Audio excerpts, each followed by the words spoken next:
ኢትዮጵያ የአፍሪካና የባህረ ሰላጤው ሀገራት ስትራቴጂክ የኢኮኖሚ አጋርነት ለማጠናከር በቁርጠኝነት እየሰራች ነው አለ የውጭ ጉዳይ ሚኒስቴር። የአፍሪካና የባህረ ሰላጤው ሀገራትን የኢኮኖሚያዊ ትስስር ወደ ላቀ ደረጃ የሚያሸጋግር መድረክ በአዲስ አበባ እየተካሄደ ነው። የውጭ ጉዳይ ሚኒስትር ዴኤታ አምባሳደር ሀደራ አበራ በዚህ ወቅት እንዳሉት የአፍሪካና የባህረ ሰላጤው ሀገራት ስትራቴጂክና ዘላቂ አጋርነት የኢኮኖሚ እድገትን ለማፋጠን ወሳኝ ሚና እየተጫወተ ይገኛል። የአፍሪካ አህጉራዊ ነጻ ንግድ ቀጠና ስምምነትም ግዙፍ የዓለም አቀፍ የንግድ ቀጠና በመፍጠር ለኢንዱስትሪ ለንግድና ለኢንቨስትመንት አዳዲስ እድሎችን እየፈጠረ እንደሚገኝ ጠቅሰዋል።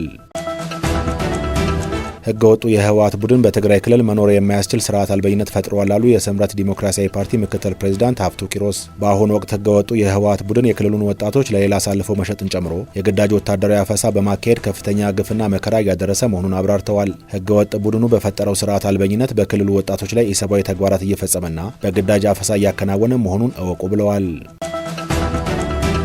ጅማ ዩኒቨርሲቲ ያስገነባው የባዮጋዝ የምርምር ማዕከል ለአፈር ለምነትና ለግብርና ምርታማነት እድገት አስተዋጽኦ እያበረከተ ነው ተባለ። ዩኒቨርሲቲው የተለያዩ የምርምር ስራዎችን በማከናወን የግብርና ስራን ለማዘመንና ለማስፋት የድርሻውን እየተወጣ መሆኑ ተመላክቷል። የጅማ ዩኒቨርሲቲ ቴክኖሎጂ ኢንስቲትዩት ሳይንቲፊክ ዳይሬክተር ኢንጂነር ኤፍሬም ዋቅጅራ በዩኒቨርሲቲው ከዚህ ቀደም ይጣል የነበረውን ተረፈ ምርት በመሰብሰብ ባዮጋዝ በማምረት ጥቅም ላይ እየዋለ መሆኑን ያነሱት